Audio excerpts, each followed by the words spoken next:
Los caminos nos hicieron solos. Cuando el hombre dejó de arrastrarse, los caminos fueron a encontrarse. Cuando el hombre ya no estuvo solo.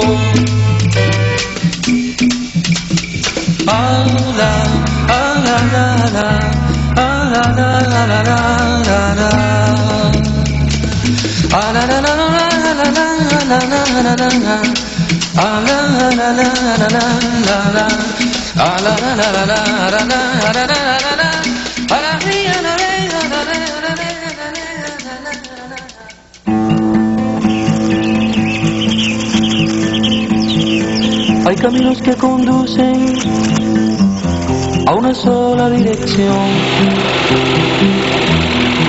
Ese camino lo escojo como única solución. Rompiendo montes, ciudades, cambiando el curso a los ríos, bajando hasta mi montaña, subiendo el mar a los míos.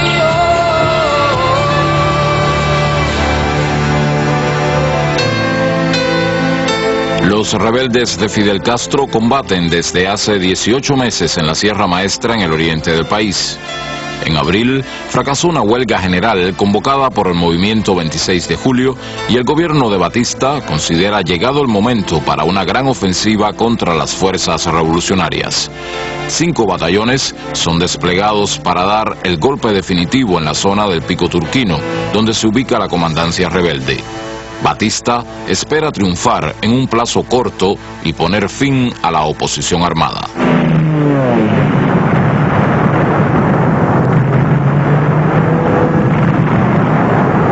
Cuando ellos lanzaron la última ofensiva en la Sierra Maestra, reunieron alrededor de 10.000 hombres.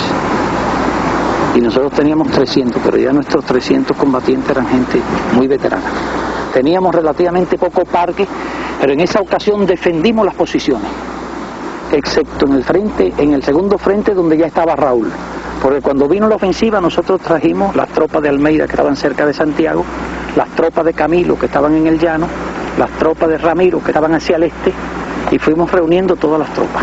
Establecimos por los distintos puntos de penetración en la sierra, establecimos nuestras posiciones y fuimos resistiendo, le fuimos retardando el avance y ocasionándoles bajas sucesivamente. La guerra nuestra durante muchos meses se desarrolló en un territorio que tenía unos 30 kilómetros de largo por 20 kilómetros de ancho, en un área de 60 kilómetros cuadrados.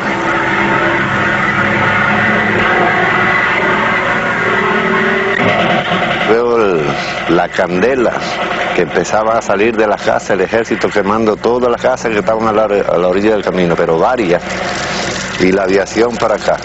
A poquito rato viene la aviación con estos rumbos. Entran por esa parte de ahí y empiezan a ametrallar a la casa y yo voceando a la familia que se ocultara. Entonces tiran una bomba en la esquina de la casa. Y a poquito rato un compañero pues me trajo el pedazo de la bomba que decía USA. Bueno, supe que eran americanos porque traía el letrero que decía USA. Oí decir de la carta que le había mandado él a Celia, explicándole lo que había. Dice Celia, los cohetes que están tirando en casa de Mario Sariol, algún día lo van a pagar bien caro, porque cuando esta guerra termine, me juro que el destino verdadero mío va a ser otra guerra más larga con ellos, contra ellos.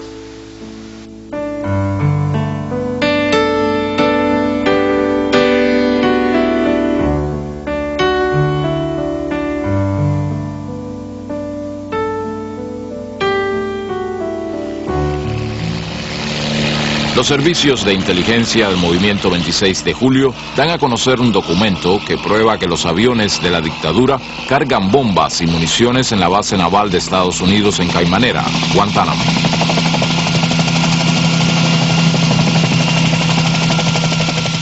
Como parte de la denuncia, se inicia una riesgosa operación. El comandante Raúl Castro captura y lleva a territorio rebelde a 49 norteamericanos, marines y civiles, para que sean testigos de los daños causados a la población civil por los bombardeos de la tiranía apoyada por su gobierno. El cónsul de los Estados Unidos intercede por los ciudadanos de su país y es recibido en la zona por Raúl Castro, quien les pone la situación en todos sus detalles. Horas más tarde, cumplido el objetivo de la operación, todos los norteamericanos son liberados. Durante los días que duró la acción, los aviones no sobrevolaron el territorio. Aquí, Radio Rebelde, desde la montaña de Oriente, territorio libre de Cuba. El doctor Fidel Castro al micrófono. Newton Wright califica de atentado a las normas civilizadas la retención de dos compatriotas suyos. ¿Cómo calificar la muerte de tantos civiles cubanos indefensos, asesinados con las bombas y los aviones que el gobierno americano envió al ejército del dictador Batista, y el Departamento de Estado americano continúa dejándose arrastrar por las intrigas de Mr. Smith y Batista, e incurre en el error injustificable de llevar a su país a un acto de agresión contra nuestra soberanía? Tenga la seguridad de que la sabremos defender dignamente.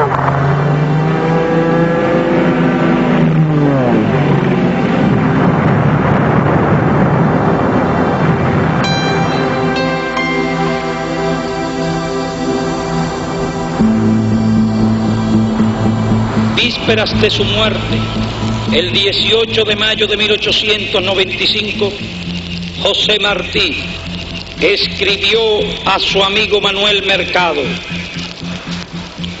ya estoy todos los días en peligro de dar mi vida por mi país y por mi deber, de impedir a tiempo con la independencia de Cuba que se extiendan por las Antillas los Estados Unidos y caigan con esa fuerza más sobre nuestras tierras de América. Cuanto hice hasta hoy y haré es para eso. Viví en el monstruo y le conozco las entrañas, y mi onda es la de David.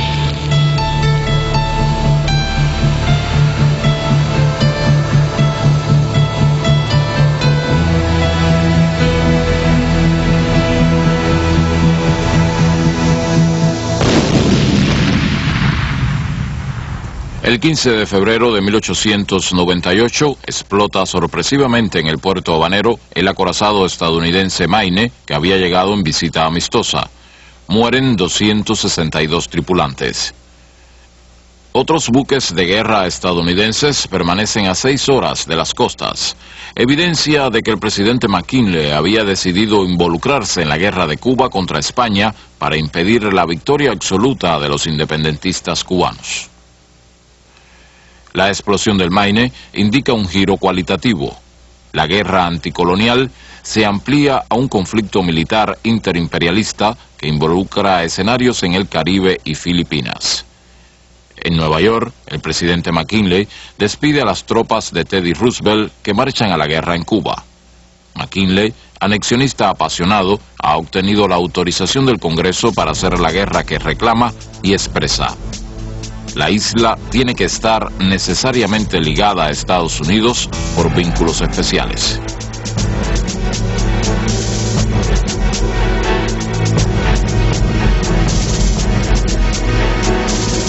La muerte de Martí descabeza la revolución apenas nacida y le quita a su ideólogo principal, no a uno más, sino al ideólogo principal.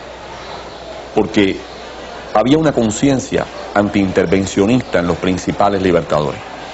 Había una conciencia de no admitir una intervención extranjera y que de que la victoria debía conseguirse o la batalla debía librarse por nosotros solos.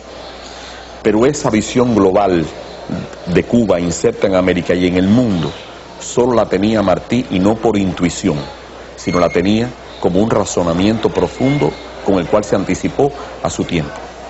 se derrumba prácticamente el poder militar, pero la revolución tampoco puede echarlo fuera definitivamente. Cuando los americanos anuncian que van a intervenir como consecuencia del Maine, de la interpretación consciente que dieron al estallido del Maine, la gente vio mayoritariamente con simpatía aquel que proclamaba que vendría a Cuba para dar la paz al pueblo cubano y entregarle la independencia por la cual había luchado.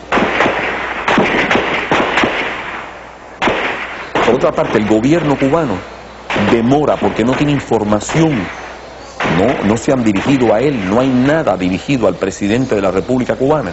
Se demora en dar las instrucciones al general García. Y este demanda que le digan qué debe hacer. Y finalmente se le ordena que subordine las tropas cubanas a las norteamericanas. Esa es la verdad. Los americanos entran a la fuerza contra España, pero no contra Cuba. El general García fue llevado a bordo de un acorazado norteamericano y allí analizó el plan de desembarco de las tropas norteamericanas.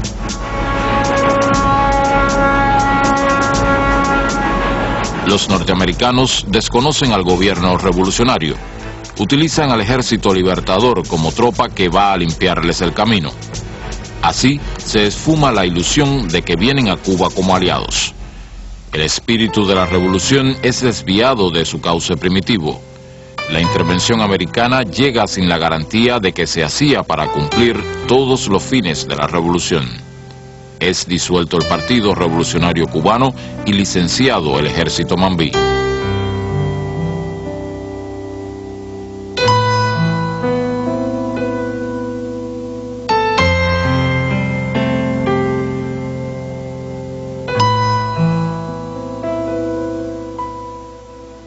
El armisticio entre España y Estados Unidos se firma en París.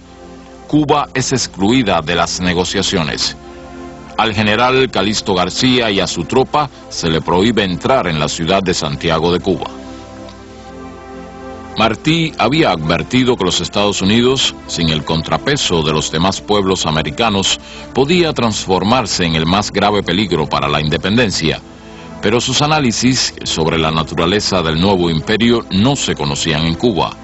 La muerte de Martí y del general Antonio Maceo colocaron a la futura república en una grave situación.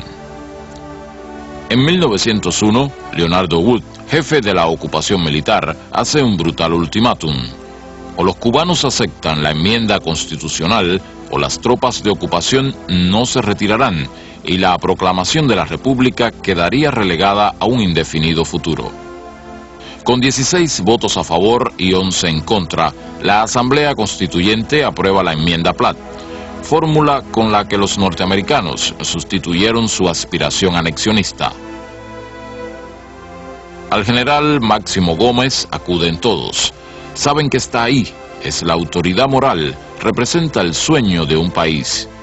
Él es la imagen de la resistencia en la nueva situación, seguir luchando para establecer la República. Leonardo Wood ordena, en nombre de Estados Unidos, izad la bandera de la República de Cuba. Máximo Gómez, símbolo de la revolución, hace el cambio. Leonardo Wood se lleva esta bandera izada como su personal botín de guerra. Tomás Estrada Palma se convierte en el primer presidente de la República. Martí lo escoge para la dirección del partido, porque Martí tampoco era infalible. Lo que hoy sabemos, características muy tempranas de Tomás Estrada, por ejemplo, a la que nunca quiso la independencia, de veras y absolutamente, van a aparecer después en una carta del propio Tomás Estrada, en que dice, yo nunca quise esa independencia absoluta que todos querían. Yo quería el bienestar para mi patria y esa protección de los Estados Unidos a la cual ingenuamente aspiraba. Entonces, en Estrada Palma, su humildad se transforma de pronto en insospechada vanidad. Su modestia real se transforma en inusitada aspiración y más tarde, convencido por sus aduladores, en el hombre providencial.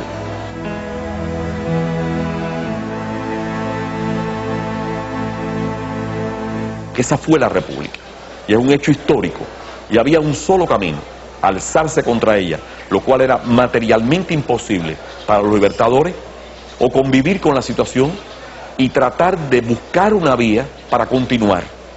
Por eso el criterio de algunos, tomemos ahora lo que nos dan, esta república disminuida, con enmiendas, con derecho a intervención, con república vigilada, con el procónsul aquí dando órdenes, con las propiedades distribuidas a manos norteamericanas. Las tropas norteamericanas regresan en 1906, llamadas por Estrada Palma. La reocupación militar y un gobierno provisional encabezado por un norteamericano se extienden hasta 1909. Es la última vez que se aplica de manera tan abierta y escandalosa este esquema intervencionista. Serán los enviados especiales del presidente de los Estados Unidos los encargados de supervisar a los gobiernos cubanos.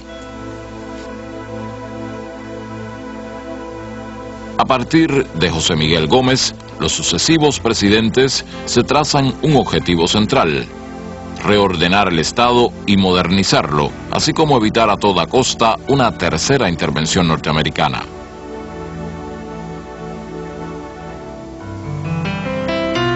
La concertación política y el auge económico que provoca la Primera Guerra Mundial favorecen el espíritu nacionalista. La Habana es el símbolo de la modernización y como trasfondo de ese florecimiento, el azúcar. Es la danza de los millones.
Se levanta el Capitolio como símbolo del poder y el desarrollo. En sus puertas, Gerardo Machado, presidente desde 1925, hace grabar su efigie con la intención de que el edificio quede siempre ligado a su figura. Una cuidadosa campaña de publicidad asocia su nombre a las grandes empresas y transformaciones del momento. 5 meses antes de inaugurar el Capitolio, Machado ordena el asesinato en México del líder revolucionario y fundador del Partido Comunista de Cuba, Julio Antonio Mella.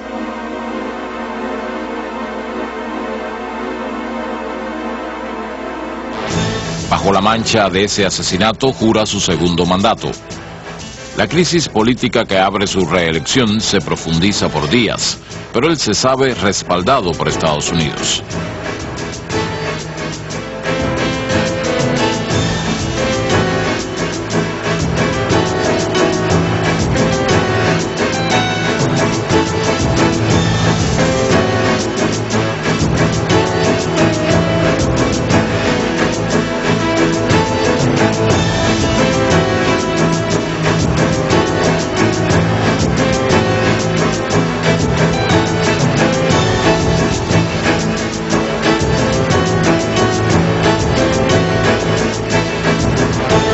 El presidente Calvin Coolidge lo visita.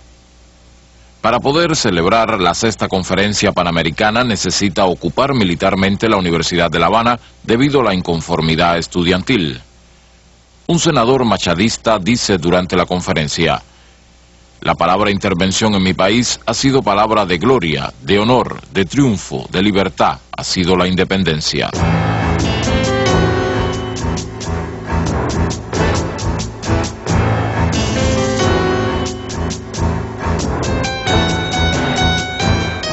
En 1933, la intensidad de las protestas populares alcanza niveles sin precedentes. La crisis económica y la inquietud laboral desafían cada vez más el orden y con el estallido social se inicia la insurrección antimachadista. La mediación norteamericana llega con su enviado Benjamin Sumner Welles. Trae la misión de negociar una transacción entre Machado y parte de la oposición. Pero este arreglo solo fue posible cuando Machado huye a las Bahamas.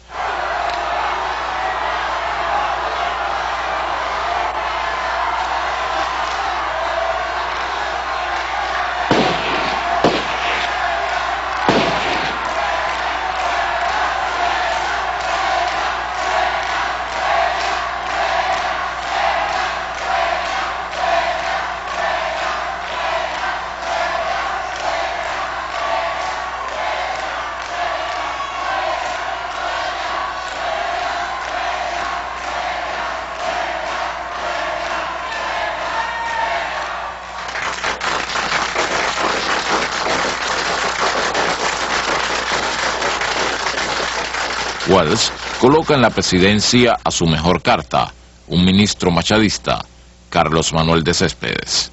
Cuban people expect me to establish with the United States of America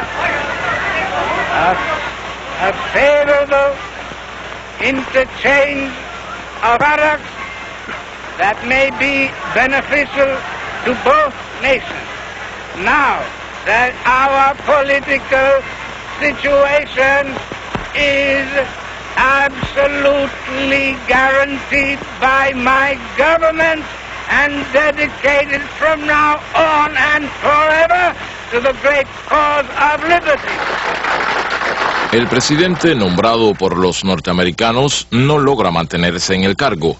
Se sublevan los sargentos y los soldados apoyados por los estudiantes.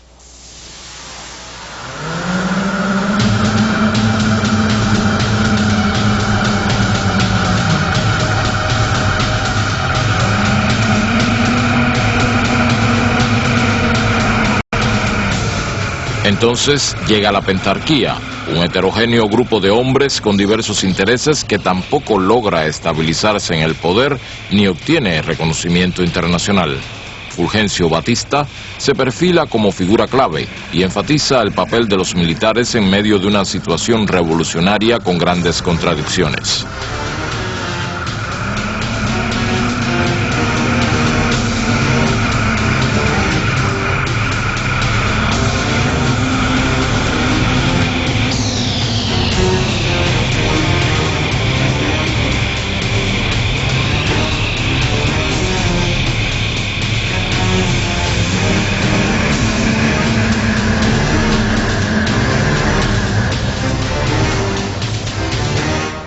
Ramón Grau es nombrado presidente. Organiza con algunas figuras antimachadistas un gobierno en el que sobresalen tres tendencias: la reformista, que encabeza el propio Grau; la derechista, liderada por Batista; y la izquierda, representada por Antonio Guiteras, la figura revolucionaria más sobresaliente de la época.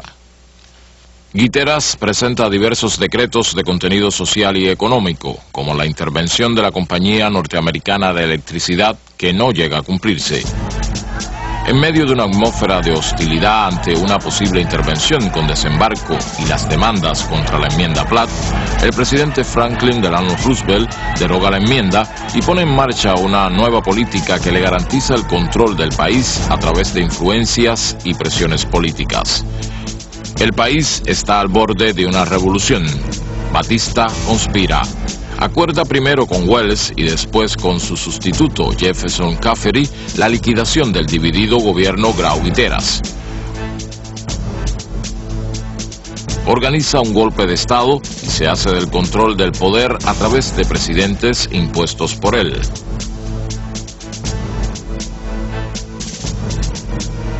Con esta acción, Batista contribuyó a restaurar algunos aspectos del régimen neocolonial impuesto por los Estados Unidos y lo protegió de los peligros reformistas o revolucionarios que lo amenazaban. Las vanguardias de la lucha popular que habían alcanzado el poder en el 33 no tuvieron los medios o no supieron conducir al pueblo que decían representar y que era masacrado en las calles. Después de estos años, Cuba fue un país distinto.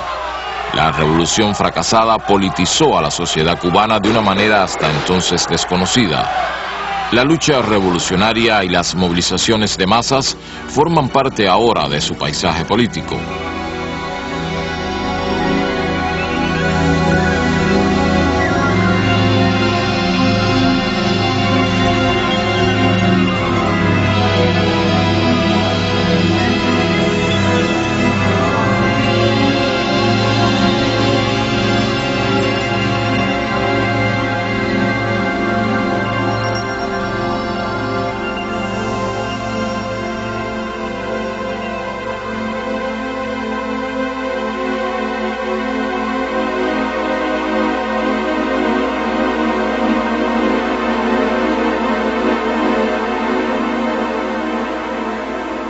A pesar de la abrogación de la enmienda Platt en el 34, la soberanía cubana continuó limitada.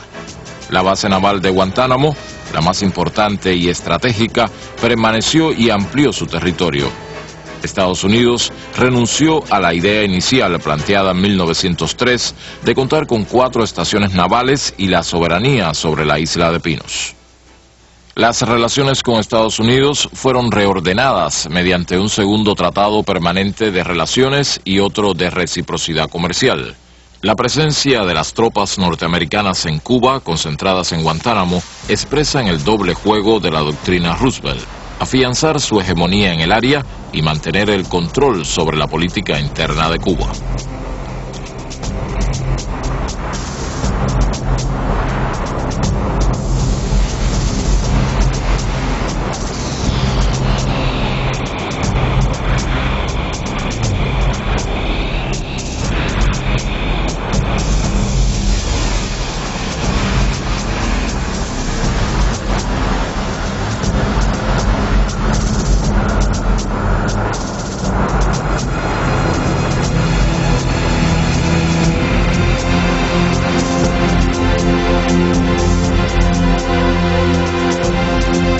La herencia antimachadista y revolucionaria de los años 30 es usada para llegar a la presidencia por Fulgencio Batista, Ramón Grau y Carlos Prío, que cumplen a medias con los ideales por los que lucharon los cubanos. La corrupción, la violencia y el gangsterismo fueron instrumentos políticos más eficaces que los estatutos de la Constitución.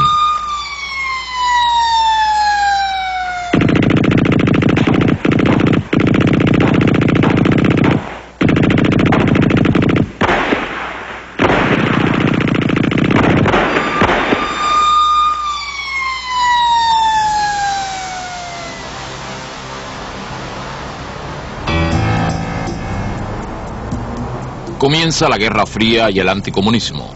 Es la hora de los asaltos a sindicatos y periódicos. Aracelio Iglesias y Jesús Menéndez, emblemáticos líderes obreros comunistas, caen asesinados. Termina la Segunda Guerra y Estados Unidos emerge como potencia mundial. Cada fin de semana llegan los marines. Se comportan como ocupantes. El clímax de tal conducta se alcanza el 11 de marzo de 1949. El rechazo a esta política da lugar a un antiimperialismo emocional y explosivo en la sociedad cubana, el cual gana sectores políticos y llega a convertirse en una fuerza consciente.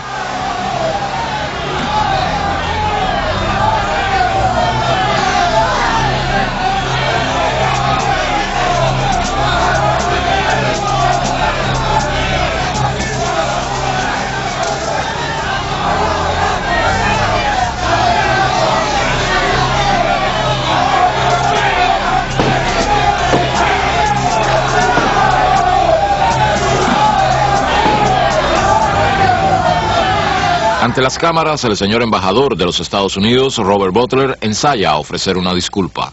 On behalf of the American people, for the incidents that happened last evening at the desecration of the monument of...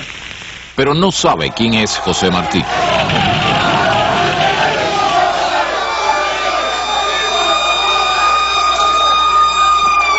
Un estudiante salvajemente golpeado en las protestas muestra las heridas.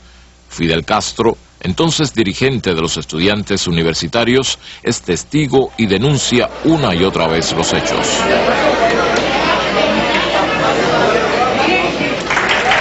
Eduardo Chivas es el líder de un movimiento político moral, de una fuerza movilizativa que influye más allá de su propio partido.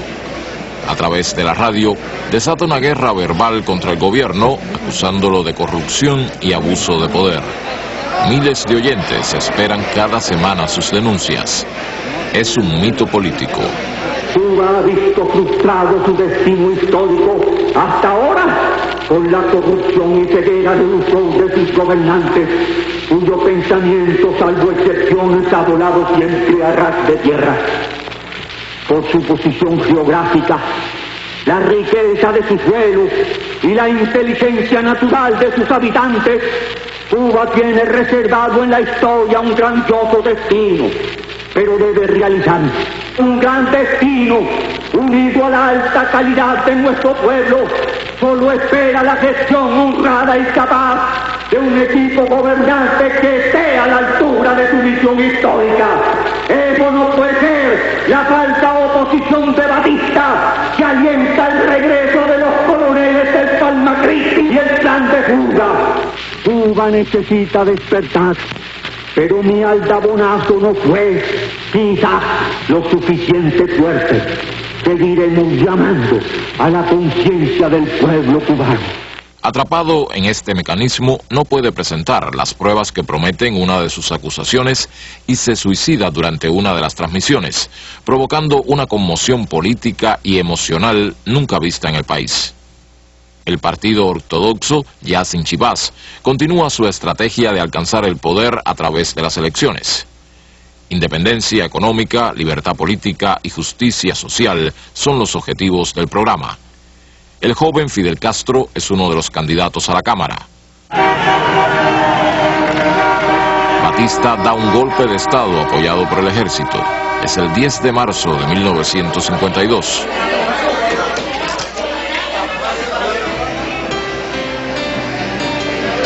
Se abre un nuevo ciclo revolucionario. Los estudiantes vuelven a las calles para depositar simbólicamente en la fragua martiana el cadáver de la Constitución.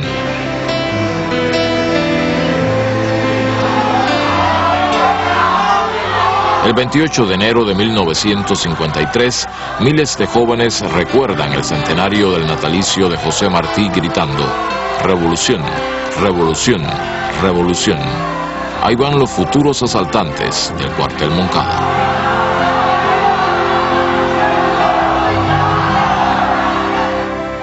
En el más estricto secreto, 120 hombres y 2 mujeres llegan a Santiago de Cuba. A las 5:15 de la mañana del 26 de julio de 1953, inician el sorpresivo asalto a la fortaleza militar más importante de la segunda ciudad de Cuba.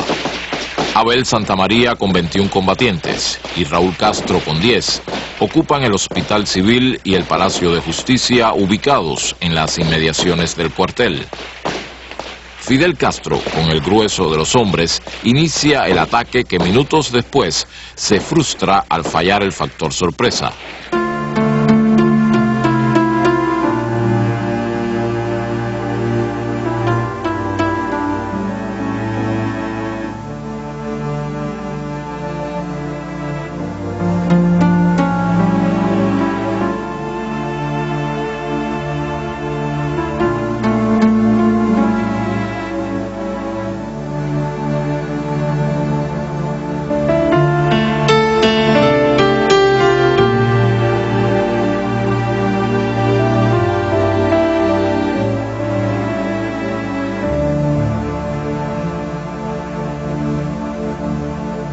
En el repliegue, muchos asaltantes son capturados, torturados y asesinados.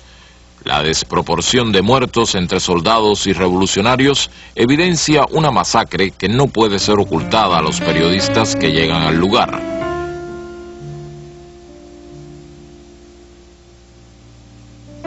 Las 2 mujeres participantes son retratadas y gracias a esto salvan la vida.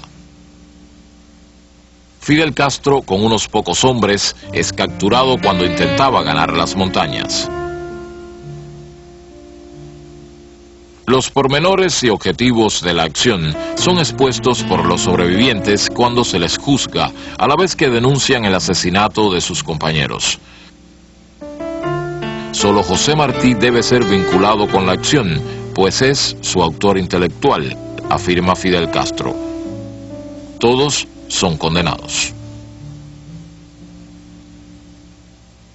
Los asaltos a los cuarteles de Santiago de Cuba y Bayamo marcan el nacimiento de nuevos revolucionarios con Fidel Castro como líder. Ahora encabeza una organización que adopta la táctica de la lucha armada y un programa expuesto en La Historia Me Absolverá que aspira a unir en la acción a todo el pueblo.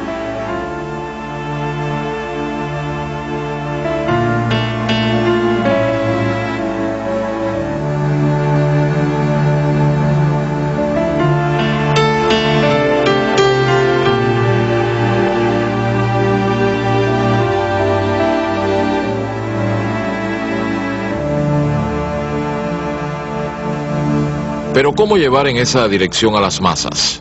¿Cómo levantar al pueblo? ¿Cómo llevarlo al combate revolucionario y salvar el país de la postración y el retraso espantoso? Estas son las preguntas que se hacen Fidel y la dirección del 26 de julio en el año 55.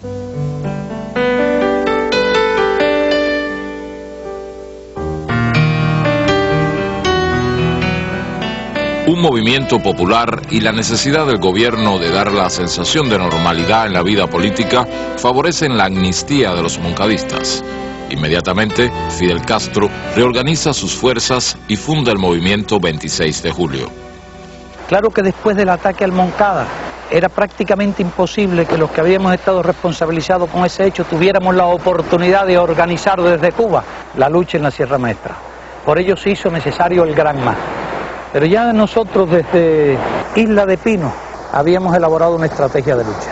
Incluía su parte política para demostrar que no había ningún tipo de solución pacífica en las condiciones existentes en nuestro país, bajo la dictadura de Batista. Pero teníamos que demostrarlo ante la opinión pública para dejar bien sentado que si se iba a producir una guerra no era por deseo de los revolucionarios, sino por una necesidad inevitable que imponían las condiciones políticas existentes en Cuba. Y en este sentido había mucho la influencia martiana. Tú sabes los enormes esfuerzos que él hizo para demostrar que la única salida que había para la independencia de Cuba era la lucha armada frente a las corrientes reformistas y las corrientes autonomistas. Vinimos a organizar a los cubanos, vinimos a realizar una obra que ya nos enseñó el apóstol en el 95. Venimos para hacer entre muchos la obra aquella que solo pudo hacer un gigante. Venimos a hablarle a la inmigración cubana de Nueva York y de Estados Unidos, porque está ocurriendo en Cuba exactamente igual, y habría que estar ciego para no verlo. Está ocurriendo exactamente igual que en el 68 y en el 95.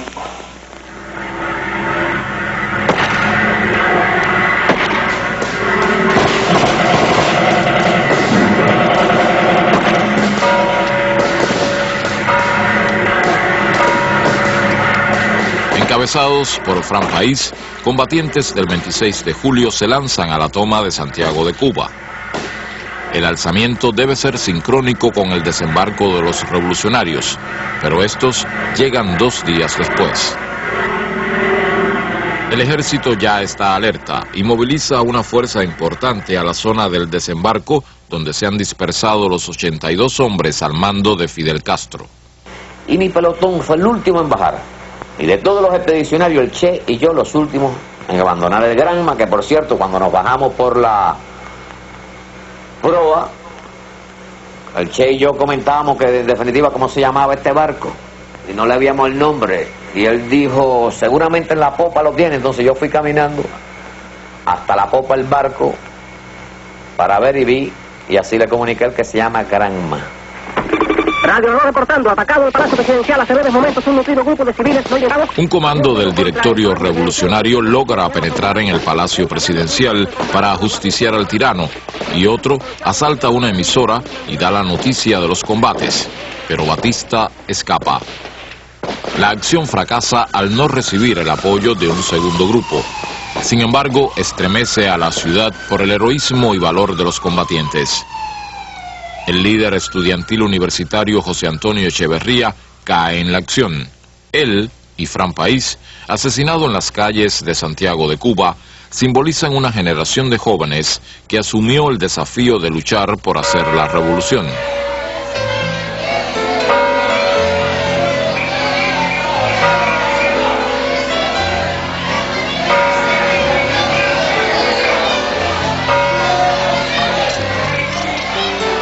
El embajador Smith es sorprendido por las mujeres santiagueras.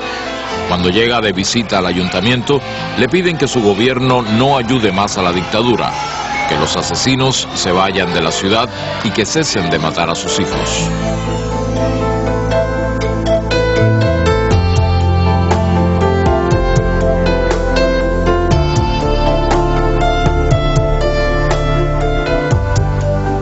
Estas fotos desmienten a la dictadura. Una elemental camarita llevada por Fran País cumple el objetivo. La entrevista realizada por Herbert Matthew en la Sierra Maestra es noticia de primera plana y por 3 días se dan detalles de la lucha de los rebeldes. Contrary to rumors in the capital, we both seem to be here in the Sierra Maestra, not only in the Sierra Maestra, but on top of Pico Turquino, the highest point in Cuba. Fidel, I believe you're here. Yes. I am going to tell you what happened. Batista does not want to admit that he is incapable of defeating us. He hopes to obtain by liar that which he cannot get by force of arms. Sometimes he says that I am dead. Another time he says that there is no ball in Sierra Maestra. But he won't let anyone to come here to Sierra Maestra. And when the soldiers are killed in battle, he says that they were died in accident. Have been a great deal of accidents here in Sierra Maestra last month. But never mind, because as Herbert Matthew, the reporter of the New York Times, said, truth will always be known with or without censorship, because there are always be brave reporters like you two that are willing to risk your life for seeking peace out. I'd like to ask you, what do you feel that what did you seek to accomplish in coming here, and what do you feel that you are accomplishing by being here in these remote mountains? In first place, we have struck the start of the revolution, Cuban Revolution. We have demonstrated that the tyranny is incapable to defeat us to fight for liberty. We have won several victories against a superior force, and our army grows stronger each day. As you have seen here during the march, there are thousands of men who would gladly join us, but at this time we cannot accept most of them because we lack arms. But we hope to get that arms from Batista's soldiers themselves. This is only the beginning. The last battle will be fought in the capital, you can be sure.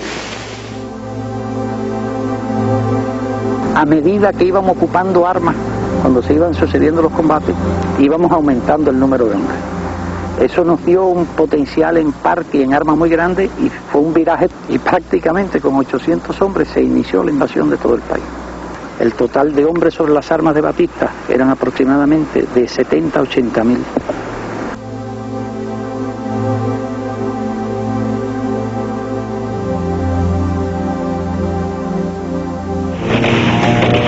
A 6 meses de derrotada la ofensiva lanzada contra la Sierra Maestra, los 8 frentes guerrilleros con sus 22 columnas comienzan el sitio de los cuarteles más importantes del país. Con 300 rebeldes, el Che inicia la batalla de Santa Clara. El ejército ha concentrado allí a 3.000 hombres y recibe refuerzos en un tren blindado. El colapso es inevitable, declara el Che a la radio rebelde, y en referencia a los Estados Unidos agrega: estimo que el factor intervencionista no debe producirse por el amplio espíritu revolucionario de todo el pueblo cubano. Atención, columna 2, columna 2, columna 2. Camilo, aquí está el Che. Camilo, aquí está el Che. Éramos dos caracteres muy diferentes. Y fue meses después que llegamos a intimar extraordinariamente. Chocábamos por cuestiones de disciplina, por problemas de concepción de una serie de actitudes dentro de la guerrilla.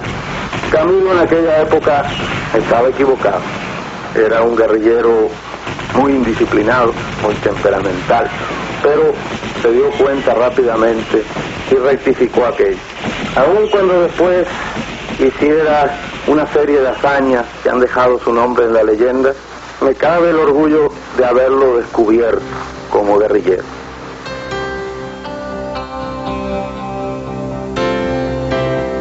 ¡Atención!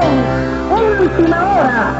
¡Gran victoria de la columna 8 de las villas! ¡Ocupadas más de 400 armas largas! El general Eulogio Cantillo solicita entrevistarse con Fidel Castro para poner fin a las hostilidades. La reunión se produce a las 8 de la mañana. Cantillo dice representar a un grupo de militares dispuestos a deponer las armas y promover una sublevación que apoye la toma de Santiago de Cuba. Fidel puntualiza que no aceptará ningún movimiento acordado previamente con Batista que permita su fuga. 48 horas después, Cantillo pone en marcha un golpe de Estado que facilita la huida de Batista.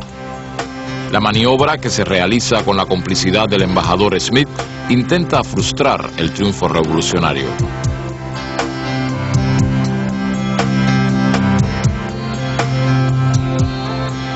Fidel Castro continúa en el Central América coordinando las acciones finales para la toma de Santiago de Cuba. Allí recibe la noticia de que Batista ha huido. Ordena no detener ningún combate y avanzar hacia La Habana.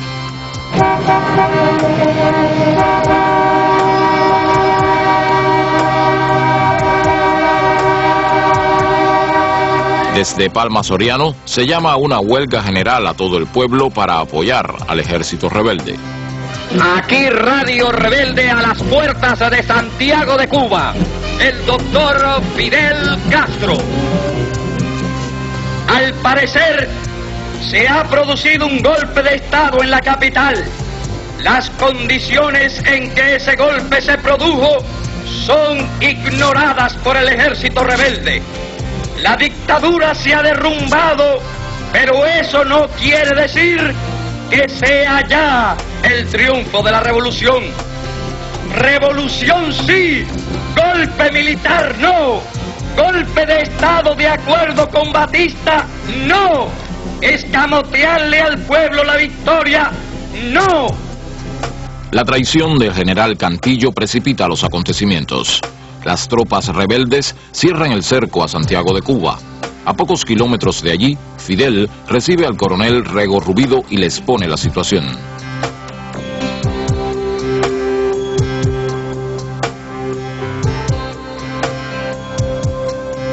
En el encuentro, el militar reitera su disposición de entregar el cuartel Moncada que está bajo su mando.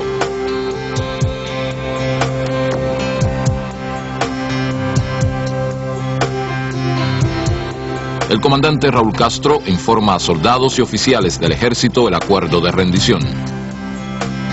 El cuartel Moncada es tomado sin un disparo después de 25 meses de guerra. Es difícil encontrarse en la historia del movimiento revolucionario una revolución triunfante con tantas adversidades gigantescas en sus mismos comienzos, que es la etapa más difícil de cualquier proceso.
para Cuba, la revolución llegará de verdad al poder.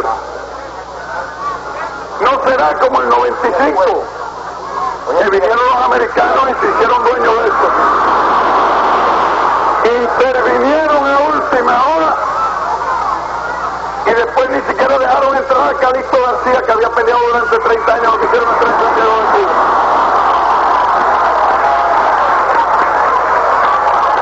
No será como en el 33, que cuando el pueblo empezó a creer que una revolución se estaba haciendo, vino el señor Batista, traicionó la revolución, se apoderó del poder e instauró una dictadura por 11 años.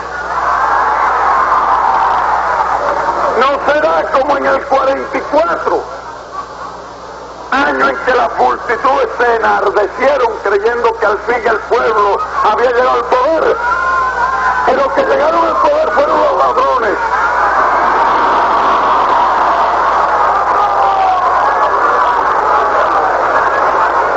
Ni ladrones, ni traidores, ni intervencionistas. Esta vez sí que es la revolución.